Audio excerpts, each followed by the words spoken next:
Today is Tuesday, July 23rd, 2019. This is Roland Unfiltered, broadcasting live from the NAACP convention here at Cobo Center in Detroit. Got a jam-packed show for you. You'll hear from Derek Johnson, president of the NAACP, talking about their focus on the 2020 campaign. Also, Democratic National Committee Chair Tom Perez, he also will join us talking about, again, their focus when it comes to candidates running for office, and also talk about the first debate that will take place at the HBCU in September in Houston. We'll also we'll hear from Congressman Al Green. He introduced the resolution on the floor of the NAACP calling for the impeachment of Donald Trump. It was unanimous vote. You will get to see exactly what took place as well. Also on the show, our crazy as white people segment. You know, some crazy stuff that's already happened, and we have more for you. It's time to bring the funk. Roland Martin Unfiltered. Let's go. He's got it. Whatever the biz, he's on it. Whatever it is, he's got the scoop, the fact, the fine. And when it breaks, he's right on time and it's rolling. Best believe he's knowing. Putting it down from sports to news to politics. With entertainment just for kicks, he's rolling. It's on go, y'all. It's Roland Martin,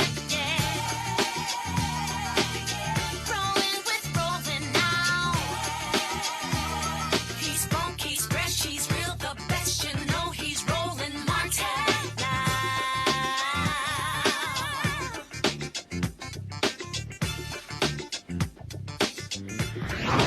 Martin.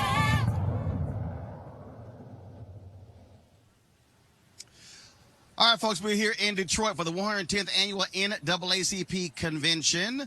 Of course, it has been quite busy 2 days. Tomorrow, you're going to have a number of the presidential candidates running on the Democratic side who will be here for a presidential forum, but we'll get to that in a moment with our panel. But first, today, the NAACP delegates unanimously voted for the impeachment of Donald Trump. Representative Al Green of Houston, of course, member of Congress, but also a former president of the Houston branch of the NAACP. He was here to actually introduce that resolution. And folks here made it perfectly clear they want to see Donald Trump impeached. This is what took place today in Detroit. Simply insult individuals? Mm-hmm. Okay. She said she sent an amendment.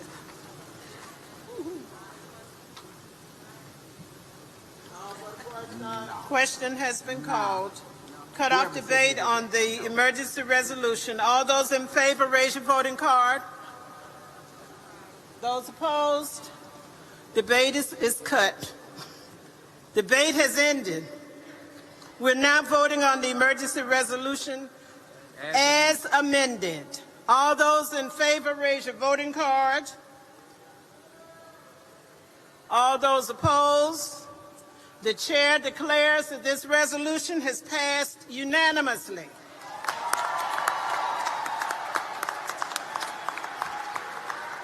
Yeah. As I said, Congressman Al Green, he was here to actually read that resolution and introduce it. He and I sat down and he explained why he wanted the NAACP to be on record for the impeachment of Donald Trump. Hey folks, Roland Martin here. We are, of course, in Detroit for the 110th annual NAACP annual convention.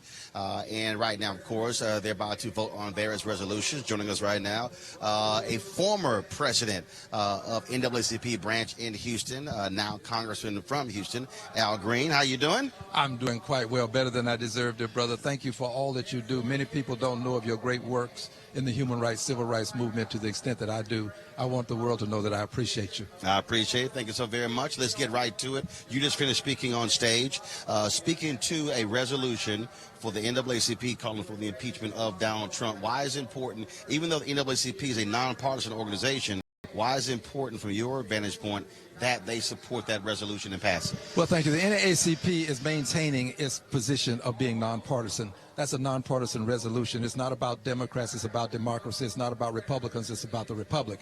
And it's important to have the NAACP's name associated with this endeavor because the NAACP brings a level of credibility that no other organization can bring. It's the oldest civil rights organization in the country, and it will have some influence on people who actually vote in the House of Representatives, knowing that the NAACP is on board.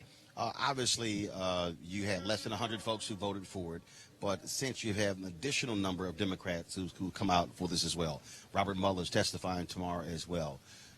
Do you think it's important for people to also continue to put pressure on Speaker Nancy Pelosi to have hearings so people can actually hear the various details in that Mueller report, as opposed to what we've seen thus far, just Attorney General Barr giving his synopsis? I think hearings are important, but I also know this, that the president has said enough in the public domain for us to move forward.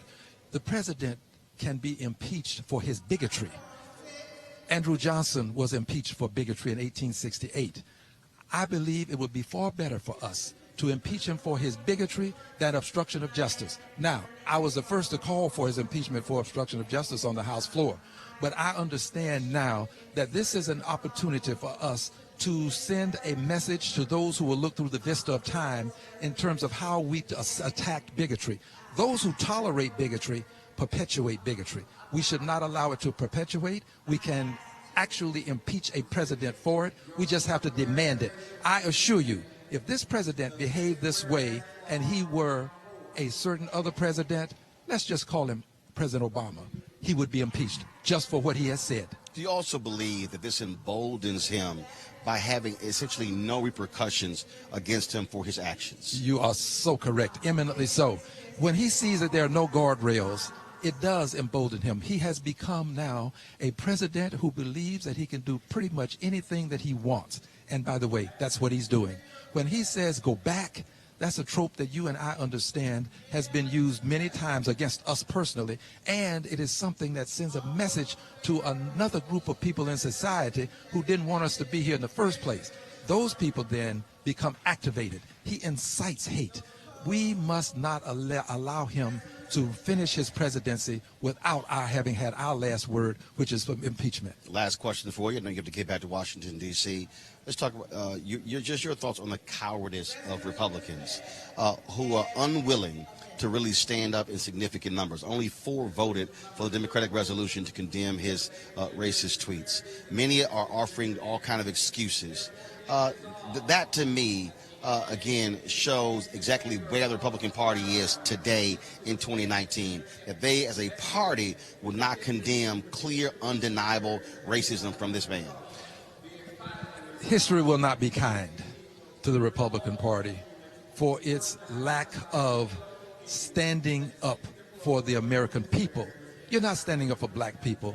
You're not standing up for brown people. You're standing up for the American people whenever you take on bigotry and hatred and a president who has obstructed justice. This is all about whether anyone is going to be above the law. We all say no one is above the law. Well, if you don't take a stand against what the person is doing that is against the law, then you're allowing that person to be above the law.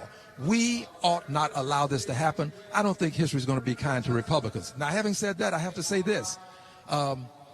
We need the spirit of 1868 in the Congress because, and that's when Andrew Johnson was impeached, because we cannot allow this to become just Republicans.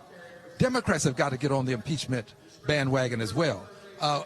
While I would love to have Republicans, we have 235 Democrats. Mm-hmm. We can do this without a Republican. I would love to do it, but we can't. For the folks who don't understand the Constitution, sure.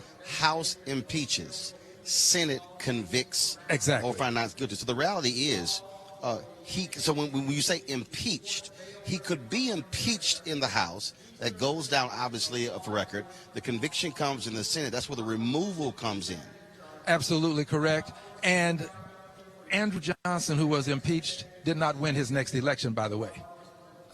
Bill Clinton was impeached. His heir apparent did not win the election. Impeachment is an indelible stain that is placed on a president. The House does it. We can do it with 212 votes, assuming all members of president voting. 218 votes, all members president voting.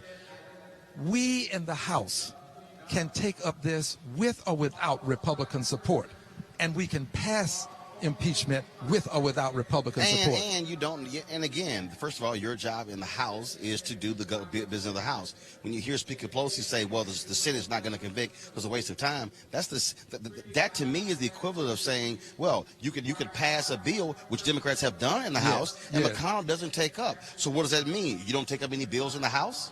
We have passed many bills in this session that he has not taken up. He's not going to take up minimum wage, the last one that we passed just before we left. We must do our job and let the Senate do its job. And I'll add this. If the Senate doesn't do its job, then you'll know what senators we need to take a second look at. Got it. Also, if the Senate doesn't do its job, then I believe history will show that the Senate itself was on the wrong side of history. Thank you very much. Congressman Al Green, I know you got to go. I appreciate it. Thanks a lot. Thank you. Thank you. All right, folks, let's break it down with our panel. We have Kelly Bethea, communications strategist, Dr. Jason Nichols, Department of African American Studies at University of Maryland, and Malik Abdul. That's right, not Malik. Malik, he's back. Of course, you knew I was gonna mess with you, so let's not act like that wasn't gonna happen. Of course, Malik, Vice President, Black Conservative Federation. All right, Malik, I'll let you get started first. NAACP unanimous supporting Representative Al Green for the impeachment of Donald Trump. Your response? Oh, it's not surprising that they would do something like that. I imagine that this time next year, when we have the same conversation about the NAACP convention, and Trump declines to show up again, you only have to look at this to see why he probably shouldn't have gone in the first place. Because I don't know if they would have done that had Trump actually. No, that's nonsense. No, that's nonsense. First of all, I guarantee you the resolution would have still actually taken place had Trump come. I actually interviewed Derek Johnson and talked to him about that. He's going to explain later exactly what took place. Donald Trump really did not want to answer any questions, Jason, from this body. That's what the real issue was. He wanted to come in here and give his usual spiel, and they said, "No, you're a candidate." But you'll hear more of that from Derek Johnson a little bit later. But Jason, on this resolution, again, it was unanimous. The membership, they stood with Congressman Al Green. Your thoughts? Yeah, I agree with Malik that actually, this was expected, and it's the right thing to do. I think that there's so much evidence. I think tomorrow when we hear from Bob Mueller, he's going to illustrate it and make it come alive again that the president obstructed justice, that's unbecoming of a president of the United States. He's racially divisive, and an organization that has been devoted to racial justice should condemn him and not want him to be our commander-in-chief any longer. So this was no surprise to me, and I think the organization did what was right.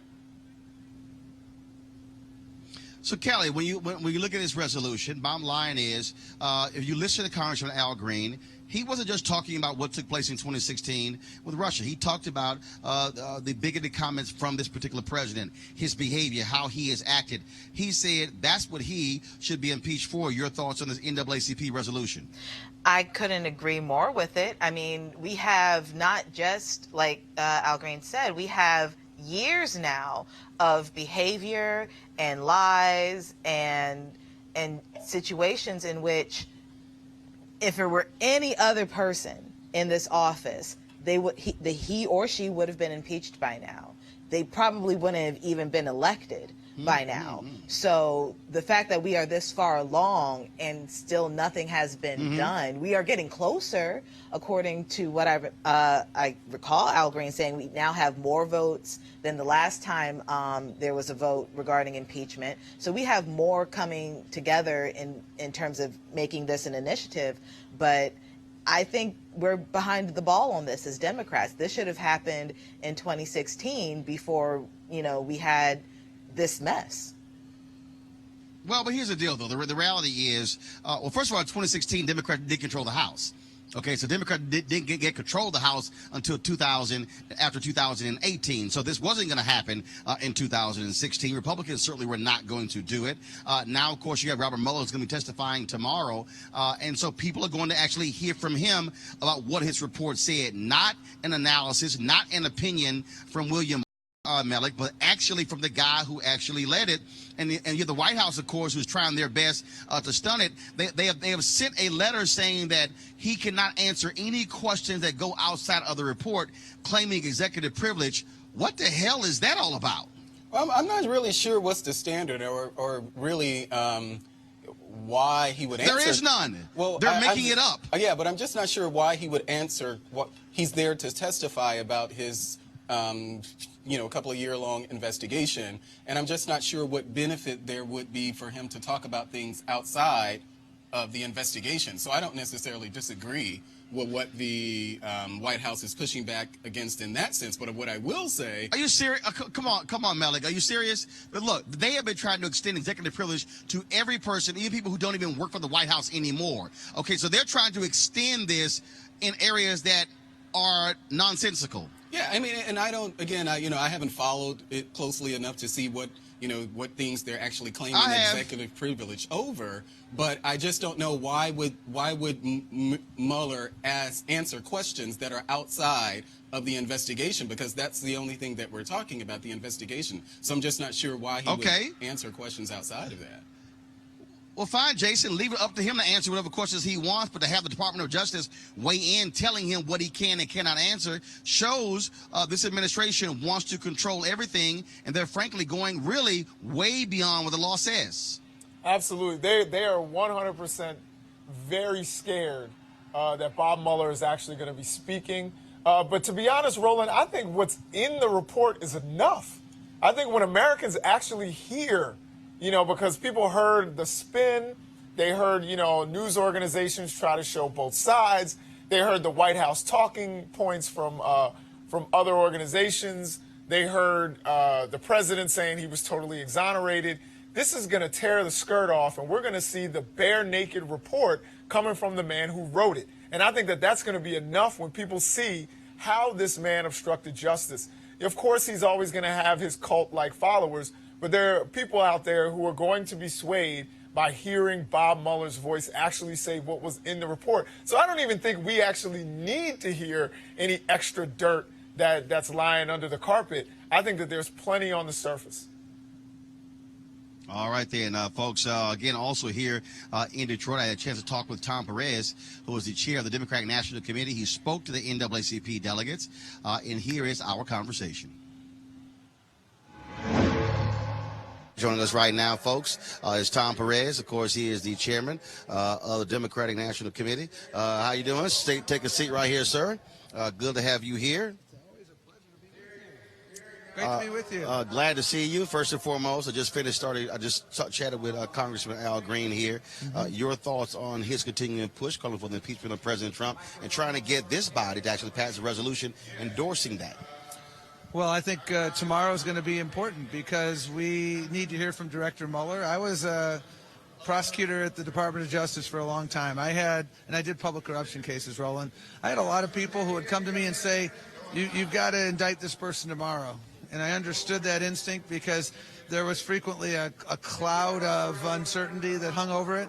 I'm a big believer, and this is based on 13 years at DOJ, that I have to marshal the facts. I have to gather the facts before I move forward with something. And that's exactly what they're doing on the House side. That's why tomorrow is a seminal day to hear from Director Mueller. I did a lot of public corruption cases where the defendants were stonewalling, and I had to go to court. And that's what our House leadership is doing right now, and we're winning every time in court. So you believe the process that Speaker Nancy Pelosi is on is the right one in terms of taking this thing slow, as opposed to immediately going to hearings or immediately taking an impeachment vote? I agree with Speaker Pelosi, and I think I've always been a believer, ready, aim, fire. And also the thing to understand is the only way to defeat this president is at the ballot box. Because the U.S. Senate, if this president is impeached, they don't do anything. They're a lapdog for Donald Trump.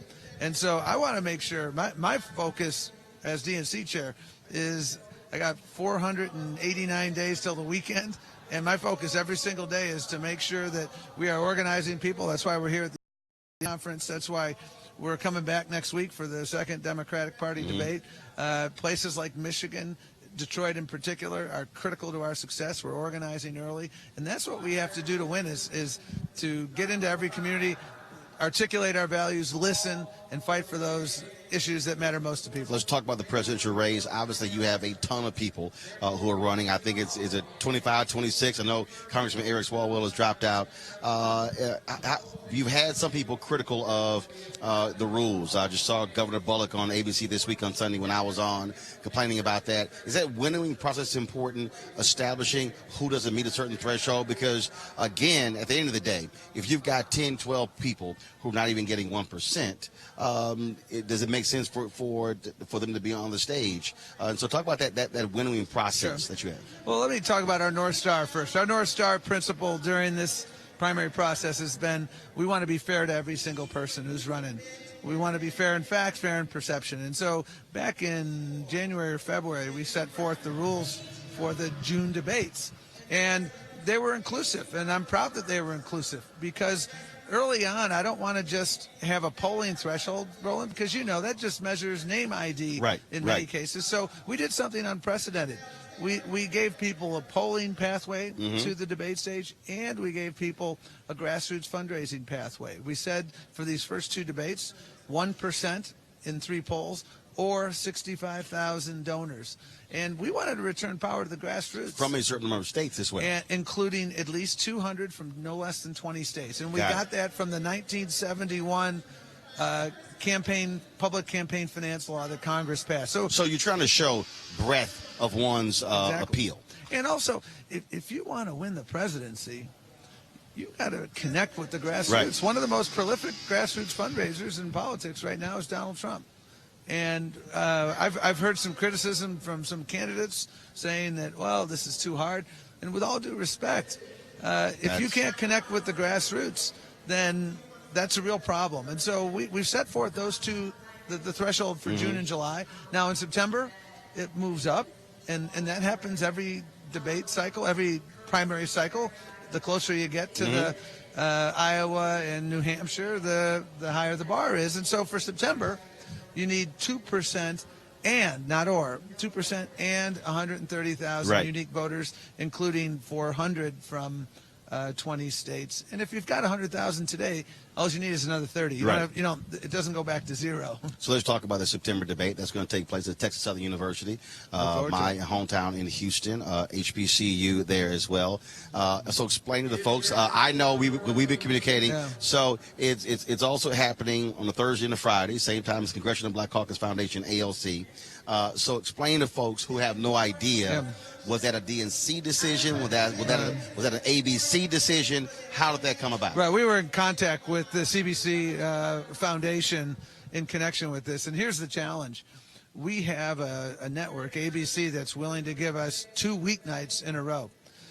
The challenge with September is two prime time weeknight when the new TV season starts. And that's the challenge. So if you look at September, you got September 11th. We're obviously not going to do something on 9/11. You've got Monday Night Football and Thursday Night Football, which we want to maximize eyeballs. And then when you get into the middle of September, that's when the new season starts, and it's frankly impossible to find 2 weeknights in September after the 15th where any of the non-cable networks would have done it. And there was criticism in 2016 that you had debates on the weekends, so that's also there. And we're sensitive to all of that. We want to make sure, again, my North Star, we want to make sure everyone gets a fair shake. And here's why. All but one of these candidates are not going to make it to the mountaintop, Roland. Right. And I want to make sure that all those candidates and their supporters feel like they got a fair shake. They got a chance to come to the plate, swing the bat. In this case, we have June. CNN, MSNBC, others have done these town halls. They've had unprecedented access to earned media, and some have been able to have their moments. Others are hoping to get those moments. All of them are wonderful candidates, and that's why I wanted to give them a fair shake. All right, folks, going to a break right now. Roland Martin Unfiltered. We come back. We'll hear from Derek Johnson, of course, who is the president of the NAACP. You're watching Roland Martin Unfiltered live from Detroit at the 110th Annual NAACP Convention. You want to check out Roland Martin Unfiltered? YouTube.com/Roland S. Martin. And subscribe to our YouTube channel. There's only one daily digital show out here that keeps it black and keep it real. It's Roland Martin Unfiltered. See that name right there? Roland Martin Unfiltered. Like, share, subscribe to our YouTube channel. That's youtube.com/Roland S. Martin. And don't forget to turn on your notifications so when we go live, you'll know it. All right, folks, you've heard me talk a lot about marijuanastock.org. Why? Because I want to keep you informed of investment opportunities that make sense. We have all watched the growth of the cannabis industry. A recent report by New Frontier Data estimates the global cannabis market at over $340 billion. We know that marijuana legalization is sweeping the country state by state. We also know that marijuana has a good cousin, the hemp plant, with a much higher concentration of CBD. That means hemp gives you all of the medical benefits of marijuana without getting you high. Until recently, hemp farming was practically illegal in the U.S. and heavily regulated by the DEA. However, the 2018 Farm Bill changed all of that, making it legal to grow hemp CBD in the U.S. and creating one of the largest commodities worldwide. And they need land to grow all of the plants. Folks, this is not rocket science. It's just an investment, an incredible investment opportunity. And that's where our good friends at 420 Real Estate come in. In their business model, it is simple. They buy land that supports hemp CBD grow operations and lease it to licensed, high-paying tenants. That's right, they are hemp CBD landlords, and you can get in on the action. Our friends at 420 Real Estate decided to do something special for the Roland Martin Unfiltered family. Originally, the minimum investment level was $500. Right now, though, you can invest in the crowdfunding campaign for as little as $200. The range is from $200 to $10,000. Again, this is a $340 billion industry, okay, that is still growing, and you can get in with as little as $200. To invest, go to marijuanastock.org. That's marijuanastock.org. Get in the game, and you can do it now. All right, folks, here at the NAACP convention, Derek Johnson, the president of the NAACP, he and I sat down for a conversation, covered a wide range of issues, including what he is doing to move the NAACP, not being a egocentric-led organization, meaning all about one person, but really about how do you build massive grassroots support that can sustain movements over years and decades. My conversation with the president of the NAACP. Hey, folks, Roland Martin here, joining us live at the NAACP 110th Annual Convention here in Detroit is Derek Johnson, President and CEO of the NAACP. Derek, always good to see you. Good to see you. So Thank you for being here. So first of all, what's happening right now is first of all, there are many resolutions that take place here, about 150 or so. So reparations is a part of this. There are people out there who say, well, NAACP, take a stand on reparations. They have. Can you explain it? It's funny.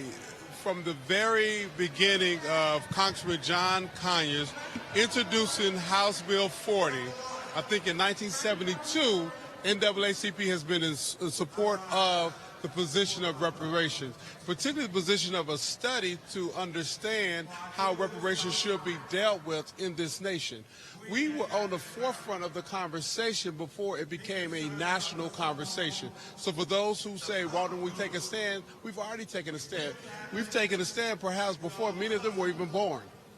Well, that's what's happening right now. So we want to ask you that. Well, let's just talk about tying that also a black agenda, because it was very interesting. I had a conversation with some folks who said that there's some people who still talked about the idea that, well, we really haven't had a black agenda. And I said, okay, if you read a book, go read about Clarence Mitchell, the book called The 101st Senator.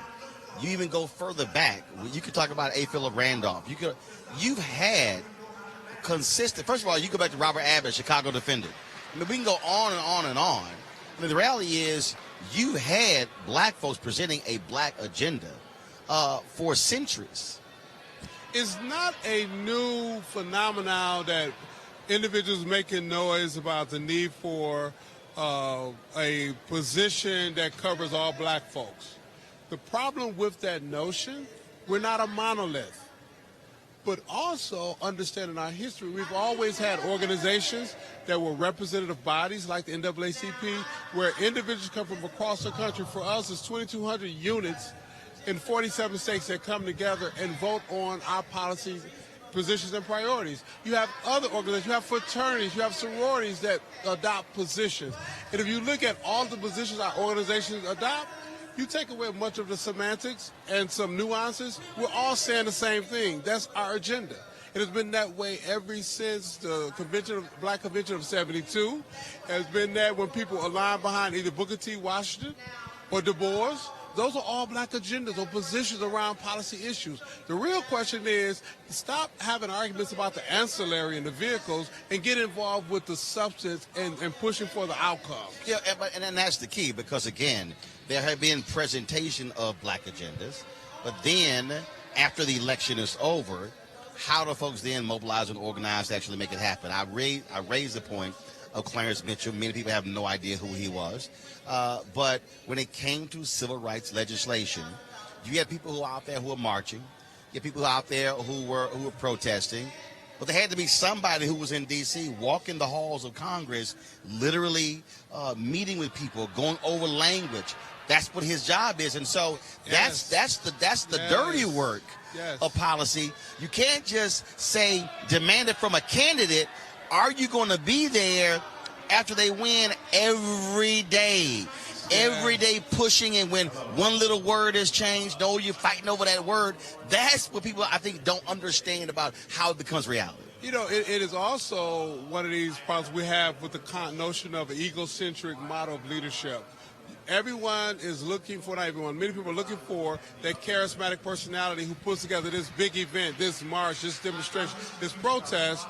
Those are our vehicles to get to the outcome, so we cannot lose sight of the outcome. And the outcome is the nuance. It's to work in the dark. It's walking the halls. It's staying focused on how do policy move, how do change happen, and how we collectively work towards that change, not the rhetoric. And, of course, you're going to have a presidential forum. And I take it's going to be one-on-one. Yes. So not all of them on stage. Right. How much time will each person get? It's going to take place tomorrow. We'll be live streaming it right here in Roland Unfiltered. So walk us through how that is actually going to take place. So we decided to go from having individuals speaking at our podium and speaking to their campaign talking points to having a true moderated conversation with April Ryan so we can get to the substance of the issues that we want to hear collectively as NAACP, specifically, but issues as it relates to the black community. Because why should we surrender our stage for rhetoric, for campaign speech? Let's get to the heart of the matter. How much time for each one? So you asked me the details I don't know. That's got it. That's why we're NAACP with a staff, right? All right. But I think there's not enough time for any one candidate. So I think it's about 20 to 30 minutes per candidate, but don't hold me to that because I don't know. So obviously Senator Kamala Harris is going to be here. Yes. Mayor Pete Buttigieg. He decided to come. Will Senator Bernie Sanders be here? Yeah, he'll be here. Vice President Joe Biden. He will be here. Senator Elizabeth Warren. Elizabeth Warren will be here. And who else? Did I miss anybody? Cory Booker will be here. Senator Cory Booker. Okay. Castro will be here. Okay. The former governor of Massachusetts, running as a Republican, will be here as well. Weld will be here. Yes. So it's a full bevy of candidates coming before our delegates to talk about the issues that are of concern with us and how they will address those issues. Now, the NAACP did invite Donald Trump. Yes. That was back and forth. My understanding is that he was interested in coming to speak if there were no questions. That's correct. And the NAACP said no. That's correct. You're going to get asked questions. Yes. Is that what took place? So, we have invited the sitting president every year that we've convened our delegates, 110 years. We opened up the forum. We invited President Trump last year. We invited him when he was a nominee on the Republican ticket. But this year, we decided to change the format. We want to make sure we can get to the substance of the conversation and not the rhetoric of the conversation. And that wasn't about him, that was about everybody. So initially, we looked at Wednesday as an opportunity.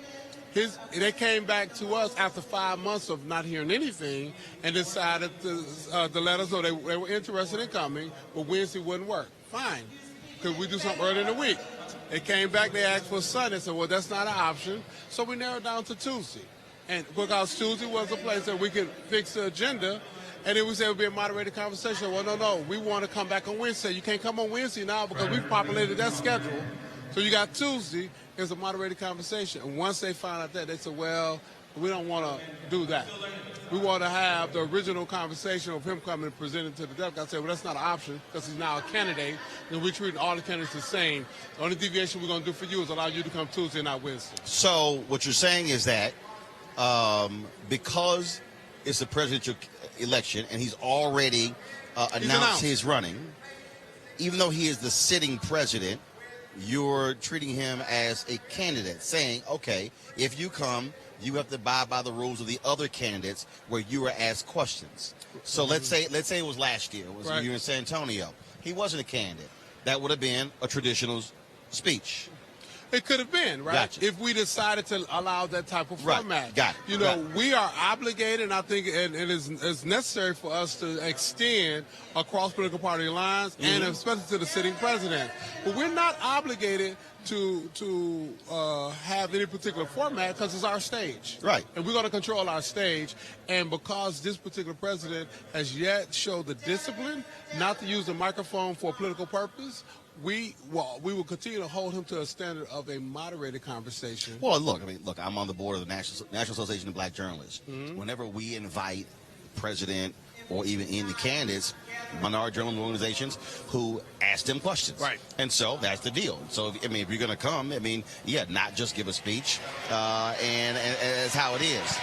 There were some people, Joe Madison has said that NAACP should disinvite Donald Trump. There are others who said, why in the world would you invite him to come to the convention? Why extend the invitation? But, it is something that we do out of our IRS obligation. We're a nonpartisan organization. We don't support political parties or candidates. It is something we do because our delegates and the community should hear from all points of view when it comes to public policy considerations. It is part of what we do because, no permanent friends, no permanent enemies. We've had good support from Tim Scott. But we don't agree with Tim Scott on everything. But when it came down to certain judicial nominees, like Thomas Farr, it was Tim Scott who stood up in his blackness and was still with us to vote against individuals like Tom Farr. So for us, we use this forum so we can hear perspectives. But at the same time, we're not going to surrender the stage for someone who's proven to be undisciplined with the microphone, stay on message, and not go off script, and use our stage for his political hate speech. This is the second convention for you now as president. You talked earlier about not being sort of the egocentric leader where it's sort of like this is the one person. And in fact, I think I'll say this. In fact, that was sort of evidence yesterday. So yesterday, normally, I know in past years, NAACP president sort of created a major speech. Yesterday, Speaker Pelosi spoke. Congressman Rashid Tlaib, and then you came on after them. That's correct. And in fact, it was a packed house when they were here. Then a lot of people took off for lunch. Yes. And so, talk about that form of leadership, but also restructuring the organization with your 22 branches. Talk about how that has gone and how it has sort of changed the NAACP to get ready for 2020. So for me, and I come out of a different type of tradition, if we build institutions to last, those institutions will be there when we need them. But if we center institutions around personalities, when the personalities go away, we see these big, sharp ebbs and flow. We see that right now with SCLC, unfortunately. It was built around personalities, and over time, we begin to see it subside. Institutions across the country, black and white, are now, they're not what they used to be. People don't join like they used to. So for us, in my leadership, I'm looking at how do we build our internal capacity to respond timely to the interests and needs of African Americans? How do we build our infrastructure so no matter who's in place, it will continue? How do we build in our fundraising strategy to that we're not dependent on any particular sector outside of our membership dollars? That's what's most important. The vehicle of the NAACP for 110 years, if every person alive would renew their membership today, we would supersede our budget by over $20 million. That's important to know. But because over time we didn't zero in on our infrastructure, maintaining and updating how we function, we have lost some of that. My goal is to rebuild that. Because when I'm out of this seat, I want this organization to be healthy and alive and prospering, not based on the individual, but based on the will of the people that collectively make up our membership. One of the things that, again, we talk about infrastructure. Yesterday in your speech, you talked about these black political machines, these groups that existed where when you had mayors and others and people on those lines. And you talked about how we've lost that.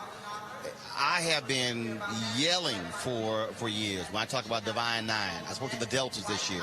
And I talked about how we have infrastructure. If you look at black churches, especially those with hierarchy, AME Zion, different churches that have hierarchy. And it's amazing to me how people don't understand why infrastructure matters. You know, I grew up here in Detroit, right? I understand the value of a political machine. I can recall there was an individual running for governor, and it was in the early 80s. And his whole stunt was he was going to be the governor to put the mayor of the city of Detroit in his place. The mayor of the city of Detroit was Coleman Young.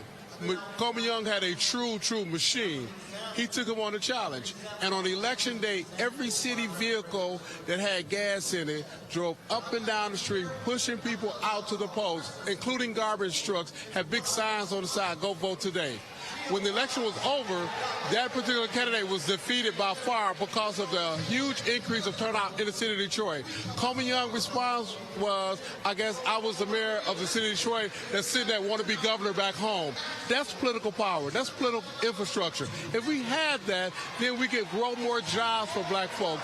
We can demand more equity in contracting. We can ensure that all the things that we want and need as a community, we can have. But unfortunately, we've had many people to get successful, get the contracts, leave out of the cities to the suburbs, and the very thing that got them the money to do it, they no longer have a political voice in, and now they're not getting the contracts anymore, i.e. Atlanta, i.e. D.C., i.e. Harlem, i.e. Detroit. Philadelphia.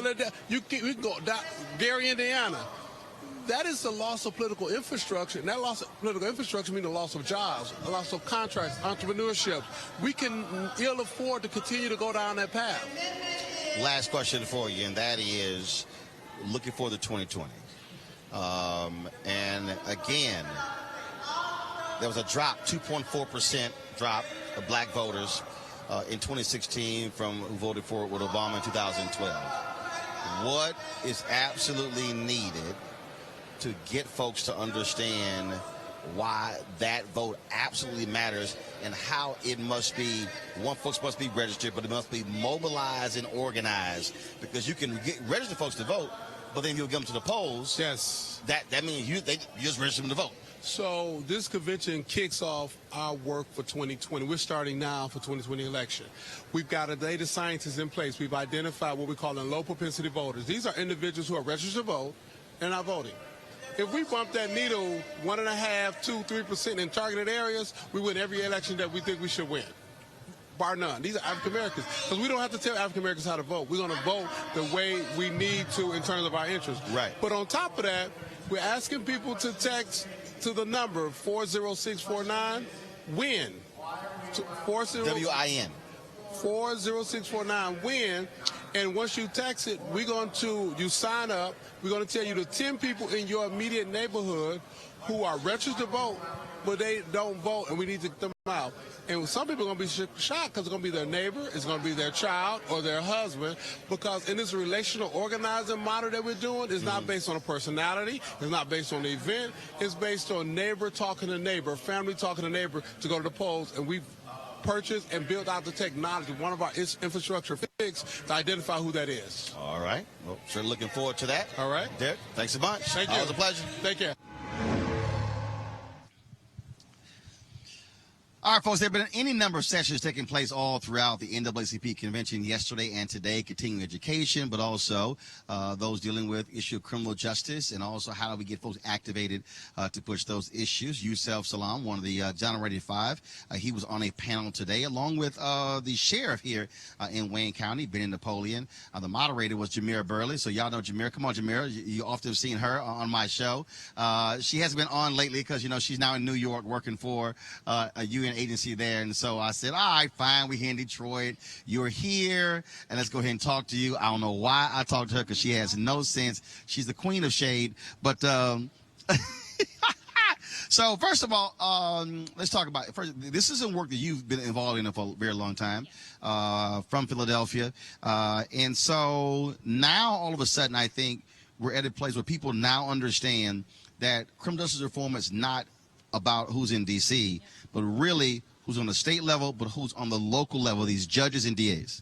No, I fully agree. What we're realizing is that oftentimes the changes are going to happen from the federal level. And so a lot of progressive organizations is now targeting mayors, governors, as well as city council members to really think about what is the comprehensive reform that can happen on the local level that actually can get us to the change that we need in a timely fashion. Because really the federal government can only oftentimes focus on federal policy that doesn't oftentimes trickle down to the local municipality. Well, it's like First Step Act. People talk about, look, there are only 230,000 people, not only, but only 230,000 or so people who are in federal prisons. The other 2 million are in state prisons or local jails. Exactly. And so it's really important for us to cultivate local politicians as well as local community members to advocate for local change, especially when you think about who has control over the police force in those local communities is the mayor oftentimes, who can enact a lot of progressive change on the local level at a much quicker pace. And also even we've seen in many Republican communities, Republican mayors and our governors, they're more often likely willing to go progressive route regarding criminal justice reform than on the federal level. And so there is some wiggle room on the local level with our colleagues across the aisle. And again, I think for a lot of them, it's a fiscal issue. For a lot of us, it's not. My whole deal is it doesn't matter how we arrive, as long as we actually get it done. I want to talk about connecting the dots. I think that one of the biggest issues when I talk to people, I want to get your thoughts on this, is that folks say, I want to do something, but they don't understand how all of these different things are connected. So you can focus on the district attorney, but if you ignore who these judges are, those are the folks who really are handing down sentences. We can sit here and some people can have a very different tone where you're black, you're a prosecutor, but you actually want people who are prosecutors who are thinking differently than other prosecutors. No, I fully agree. If we look at I mean, it is a system, right? It is not just one component, the police. It is not just one component, the judges or the actual prisons. We are talking about every single person that has a role to play that actually facilitates a person going to incarceration.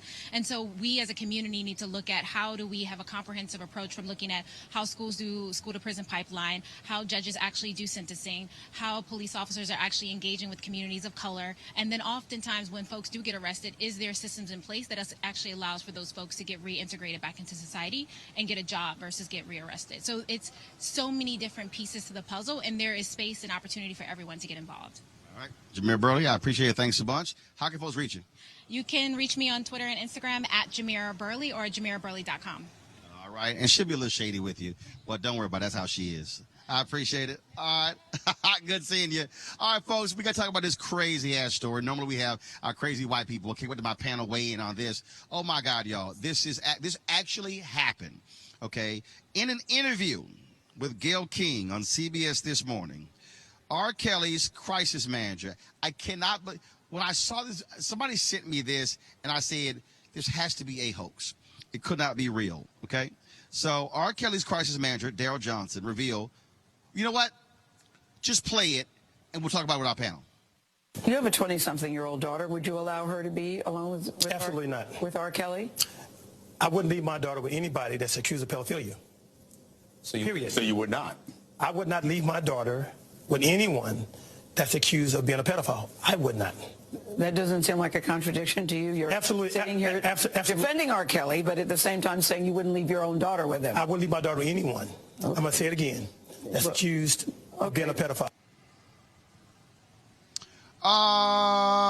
Kelly, is it any shock Daryl Johnson is no longer the crisis manager for R. Kelly? No, because it seems like he's about to be in his own crisis right now. Not only was it contradictory, but it was very telling that somebody in R. Kelly's own camp is admittedly saying that he wouldn't leave his own child around R. Kelly, regardless of whether he's accused of being a pedophile or not. At this point, it seems like a little bit beyond an accusation, but I understand, innocent until proven guilty via court, et cetera, et cetera. But no, he's in a crisis of his own at this point, and, God bless him on his journey. Jason, if you're in trouble and you've been hit with state charges and federal charges about being with underage women, it really doesn't work for you when your crisis manager goes on television and says, no, I wouldn't leave my daughter with somebody who's accused of pedophilia, meaning your client. That was crazy. And, of course, a lawyer for R. Kelly says that Johnson resigned Monday night for personal reasons. Yes, like answering damn questions to Gayle King. Yeah. I don't know who vetted that guy, who thought hiring him was a good idea. He was not prepared to do the job. And I don't know why the attorney isn't the crisis guy. Why isn't the attorney the person who's speaking on the case and talking about, R. Kelly and R. Kelly's innocence? I mean, that's the person who's got all the facts and is most prepared. But they hired some consultant who was really quick. I mean, he didn't even think about it. He was like, absolutely not. R. Kelly? Heck no. You know what I mean? It just did not work out well for him, and I'm sure it's not going to do a whole lot of wonders for his business either. So good luck, in whatever your new job is. I forgot the guy's name, but, his beard was really black. I don't know what he put in that. I need some of that. I need some of that for these grays here. So maybe he can endorse that.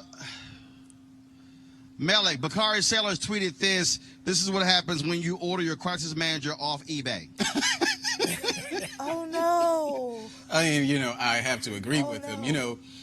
At Crisis Management 101, go to bat for your client. In the idea that he would get on national television and say that he wouldn't allow his daughter. Now, I get his point, the later point, which was that he wouldn't like his daughter to be around anyone who been accused of pedophilia or something like that. But there's a way that you can answer that question without throwing your client under the bus. I mean, he didn't just throw him under the bus. He literally dug a hole just all the way down to the center of the core's earth. And that's where he placed R. Kelly. I mean, and I think that's probably what's going to happen with his career. But like Jason said, he had a lot of great, was that Bantu, or what is that called? Beijing. Wow. Y'all should know this. I shouldn't be knowing this. I don't wear, wow, never mind. But yeah, just a truly bad decision, and it would be interesting to see who takes him up, on any contract moving forward after this, because clearly he was not ready. Did he have one before? Is this his first client? That's what he's acting like. As in nobody. As in, I'm sure no one will hire him for a crisis manager. Maybe to do their beard, as Jason said, or but it won't be any his of locks that. I'm just saying. So that's pretty wild, pretty crazy. Okay, got to ask y'all this here. Kelly, I'll start with you. Earlier today, Donald Trump gave a speech. He was trashing Rashida Tlaib and others, calling her a kook, things along those lines. It's amazing how he loves to keep attacking women. Clearly, he wants to make this election. He needs a foil, so he's trying to attack the squad. Do you believe that he's playing a dangerous game? Because, look, it's not like he won women, and 53% of white women voted for him. But his constant attacks on women, what happens if his nominee is a woman? Then he'll be attacking that nominee. I don't think that Trump really cares at this point who his enemy is, who his adversary is, so long as he has one. Because if there's no adversary against Trump, then he has no reason to be acting the way that he's acting. Right now, he has put himself in a dynamic where it looks like he's justifying his actions because he has an enemy. And, year one, it was the media. Year two, it was somebody else. Now we are approaching the election, and it's women because they don't agree with him. So he needs somebody like that. He needs an entity like that in order to keep moving forward with his base, because if his base doesn't have an enemy, then they actually have to do soul searching too as to why they're supporting Trump. And nobody wants to do that right now because they'll combust. Personally, I think they'll combust because there's no rationale behind it. Milik? Yeah, I mean, this is, of course, he wants to make them the face of the party, and this is something that he hopes that will serve him well. I will say that I do believe that Donald Trump, for all intents and purposes, is equal opportunity offender. He doesn't care who you are. If you try to cut off his finger, he's going to cut off your entire arm. So that's something that I do believe. I do think that, we saw what happened when he campaigns against a woman with Hillary Clinton. I think that it's going to be a little more challenging if it's someone like Kamala Harris, Senator Harris, because then you add the racial component to that.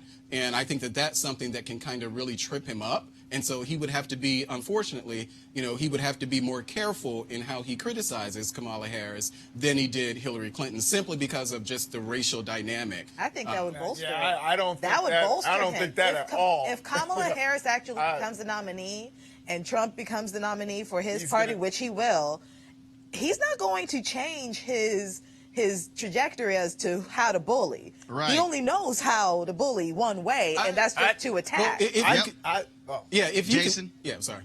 I was going to say, I Jason? think, by making the squad the enemy, it's really about the fact that these are women of color. And we saw he won without, barely any black women votes. I think it was, 96% black women voted for Hillary Clinton. So, he knows who to make the enemy, and he's making a Muslim, a woman of Palestinian descent, a woman who wears hijab, a Puerto Rican from New York, and an African-American woman, the enemy.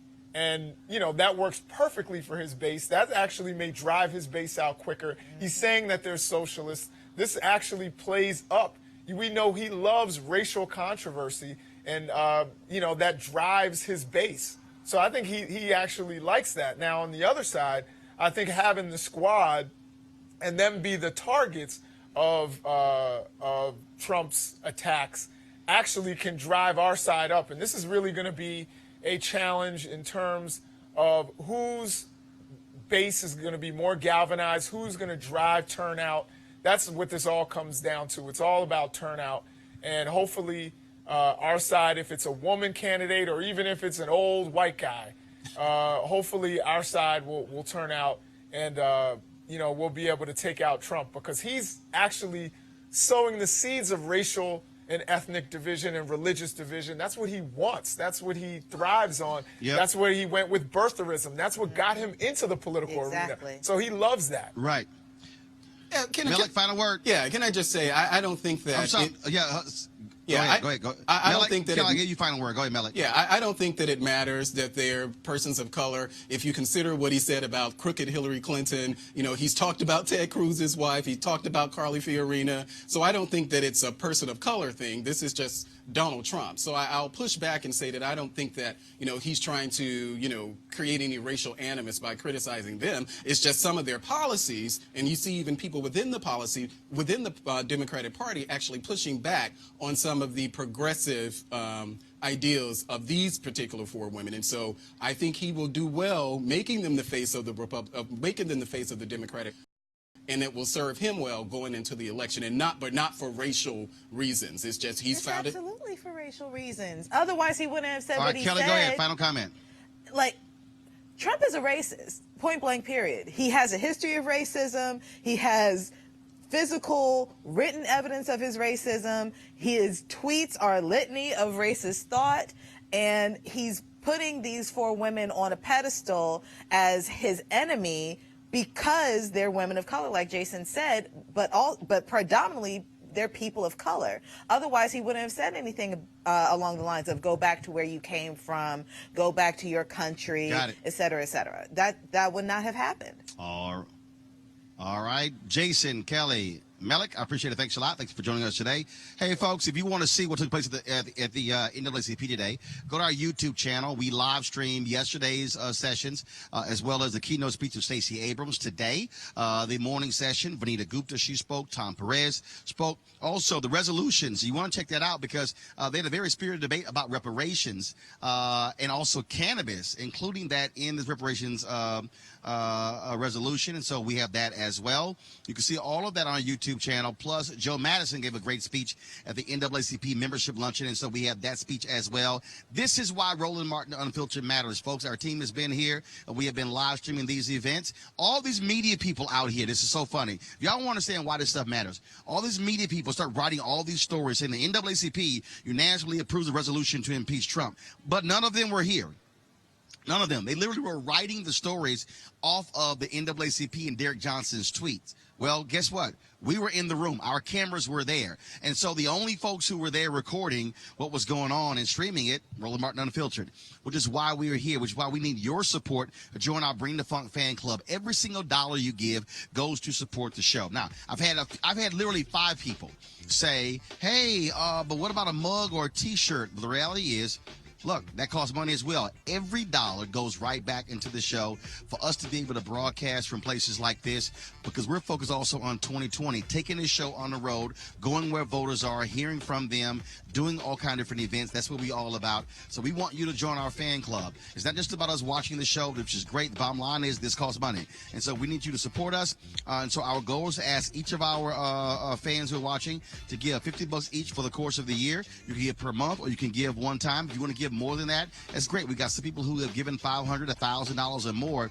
But this is about us controlling our narrative, being independent, to be able to say what we want, when we want, and that's why this matters. Go to RolandMartinUnfiltered.com or join our Bring the Funk fan club. As it for me, tomorrow, the presidential forum takes place here from Detroit. It starts around 8 a.m. We're going to be live streaming the entire presidential forum. Trust me, go to my Instagram page. You're going to see a photo I posted, how the media course riser was totally empty. It was just us on the riser today. Trust me, all these media people are going to be here tomorrow because the candidates are going to be here. But we're going to be live streaming the entire deal, not picking and choosing who you hear from. And so check out our YouTube channel, Facebook page, and Periscope page, because we'll be the one who is sitting there giving to you straight, unlike the rest of the people. And let me tell you what's going to happen. When the candidates all are done, all the media going to pack their gear up and leave. But after that, there's a CEO roundtable of black CEOs. We're going to be streaming that as well. That's why we do what we do. All right, folks, from Detroit, the 110th Annual NAACP National Convention. I certainly appreciate it. I will see you guys tomorrow. Holla!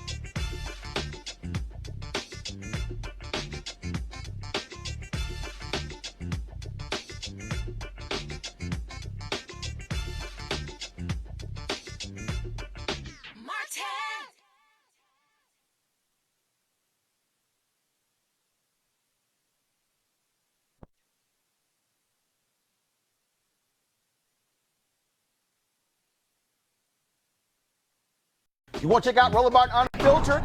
YouTube.com/Roland S. Martin. And subscribe to our YouTube channel. There's only one daily digital show out here that keeps it black and keep it real. It's Roland Martin Unfiltered. See that name right there? Roland Martin Unfiltered. Like, share, and subscribe to our YouTube channel. That's YouTube.com/Roland S. Martin. And don't forget to turn on your notifications so when we go live, you'll know it. You want to check out Roland Martin Unfiltered? YouTube.com/Roland S. Martin. And subscribe to our YouTube channel. There's only one daily digital show out here that keeps it black and keep it real. It's Roland Martin Unfiltered. See that name right there?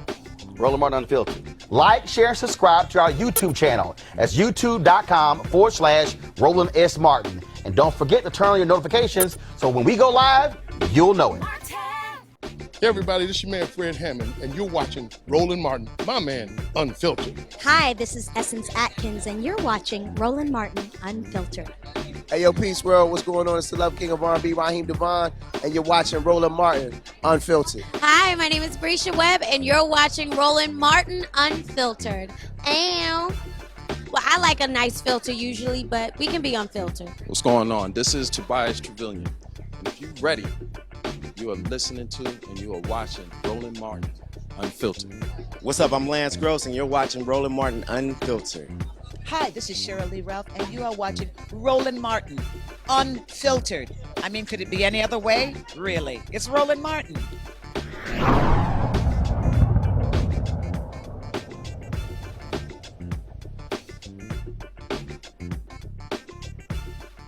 You want to support Roland Martin Unfiltered? Be sure to join our Bring the Funk fan club. Every dollar that you give to us supports our daily digital show. There's only one daily digital show out here that keeps it black and keep it real as Roland Martin Unfiltered. Support the Roland Martin Unfiltered daily digital show by going to RolandMartinUnfiltered.com. Our goal is to get 20,000 of our fans contributing $50 each for the whole year. You can make this possible. RolandMartinUnfiltered.com. Hey fam, want to check out Roland Martin Unfiltered, the blackest show on all of digital, cable, and broadcast. Check out our audio podcast. There's only one daily digital show out here that keeps it black and keep it real as Roland Martin Unfiltered. Press play.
You want to check out Roland Martin Unfiltered?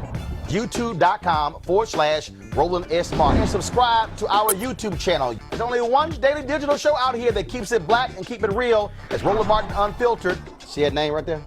Roland Martin Unfiltered. Like, share, and subscribe to our YouTube channel. That's YouTube.com/Roland S. Martin. And don't forget to turn on your notifications so when we go live, you'll know it. You want to support Roland Martin Unfiltered? Be sure to join our Bring the Funk fan club. Every dollar that you give to us supports our daily digital show. There's only one daily digital show out here that keeps it black and keep it real as Roland Martin Unfiltered. Support the Roland Martin Unfiltered daily digital show by going to RolandMartinUnfiltered.com. Our goal is to get 20,000 of our fans contributing $50 each for the whole year. You can make this possible. RolandMartinUnfiltered.com. Hey everybody, this is Sherry Shepherd. You're watching Roland Martin Unfiltered, and while he's doing Unfiltered, I'm practicing the wobble. Yes, I am. Because Roland Martin's the one, he will do it backwards, he will do it on the side. He messes everybody up when he gets into the wobble, because he doesn't know how to do it, so he does it backwards. And it messes me up every single time. So I'm working on it. I got it. You got Roland Martin. Hi, my name is LaToya Luckett, and you're watching Roland Martin Unfiltered. What's going on, everybody? It's your boy Mac Wiles, and you are watching Roland Martin Unfiltered. What's up, y'all? It's Ryan Destiny, and you're watching Roland Martin Unfiltered. What up, Lana Well, and you are watching Roland Martin Unfiltered.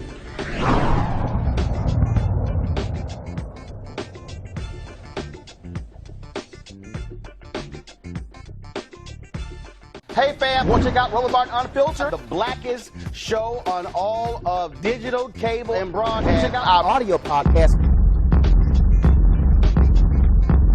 There's only one daily digital show out here that keeps it black and keep it real. It's Roland Martin Unfiltered. Press